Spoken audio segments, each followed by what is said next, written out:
A reading from the Holy Gospel according to John. In the beginning was the Word, and the Word was with God, and the Word was God.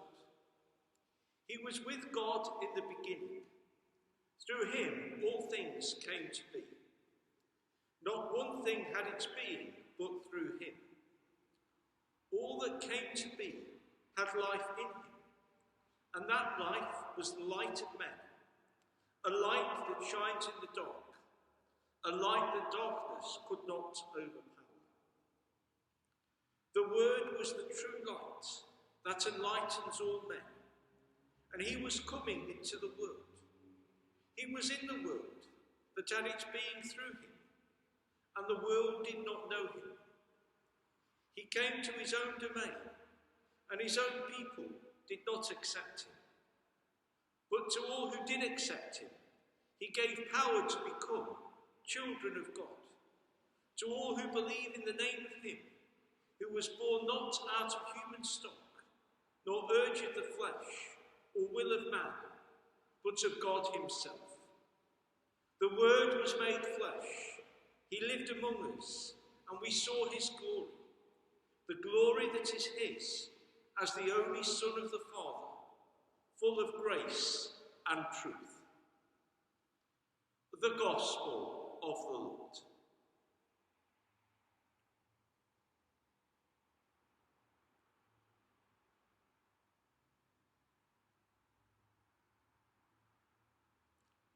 A couple of years ago, the Catholic Church in England and Wales made a decision to restore the Feast of the Epiphany to its traditional date of 6th of January, except should it fall on a Saturday or a Monday. One of the consequences of this decision is that we again lose the Mass of the second Sunday of Christmastide, and so we again hear the words of the prologue to the Gospel according to John. Although these words, these verses, speak nothing of Mary, of Joseph, of angels, of shepherds, of wise men, and even of the baby Jesus, they are very much part of the Christmas tradition of the Church, and it's good to hear them proclaimed once more at Mass. Why did the evangelist choose to begin his gospel in this way, rather than with the conventional nativity story? We are fortunate to be able to hear these words alongside the nativity accounts given in the Gospels of Matthew and Luke. We don't know, and we can only speculate as to whether the people who first heard and read the Gospel according to John would have been familiar with the other material too. Both Matthew and Luke use their nativity accounts to express something about the identity of Jesus. In Matthew, he is Emmanuel, a name which means God is with us. He is the King of the Jews. He is a new Moses rescued from Egypt. For Luke, he is a successor to the throne of David, and he is Saviour and Lord. John doesn't deny or contradict any of these things, but he goes further and deeper, speaking of Jesus' origins at the very beginning, the Word, the true light. Through him all things came to be. We'll shortly affirm these truths when we recite the Creed. We also repeat them every time we sing, "O come, all ye faithful," especially if we make it as far as the final verse.